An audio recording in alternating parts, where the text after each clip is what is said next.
ഉപ്പു സത്യാഗ്രഹം കേരളത്തിൽ ഉപ്പു സത്യാഗ്രഹ പ്രക്ഷോഭം ആരംഭിച്ചത് കണ്ണൂർ, കോഴിക്കോട് ജില്ലകളിലാണ്. കോഴിക്കോട് ബേപ്പൂർ തുറമുഖത്ത് നിന്നും കണ്ണൂരിലെ പയ്യന്നൂർ തുറമുഖത്തേക്ക് പ്രക്ഷോഭയാത്ര ആരംഭിച്ചു. കെ. കേളപ്പനായിരുന്നു പ്രക്ഷോഭയാത്രയുടെ നേതൃത്വം ഏറ്റെടുത്തത്. അതുകൊണ്ടുതന്നെ അദ്ദേഹത്തെ കേരള ഗാന്ധി എന്ന് വിശേഷിപ്പിച്ചു. 32 പേർ പങ്കെടുത്ത പ്രക്ഷോഭ സമരത്തിൽ അംഷി നാരായണപിള്ള എഴുതിയ വരിക വരിക സഹചരേ എന്ന വിപ്ലവഗാനം ആലപിച്ചുകൊണ്ടിരുന്നു. ആ ഗാനം നമുക്കൊന്ന് കേട്ടുനോക്കാം.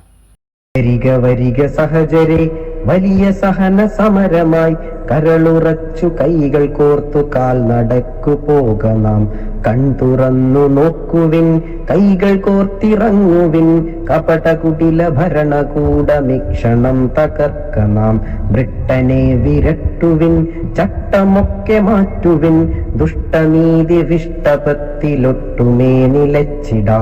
വിജയമെങ്കിൽ വിജയവും മരണമെങ്കിൽ മരണവും ഭയവിഹീനമഖില ജനവും ആഗ്രഹിച്ചിറങ്ങണം.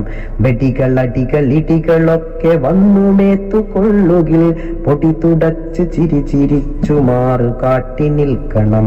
ഉപ്പു നാം കുറുക്കണം, ആരു വന്നെതിർക്കിലും അല്പവും കൊടുത്തിടാതെ കോപിയാതെ നിൽക്കണം.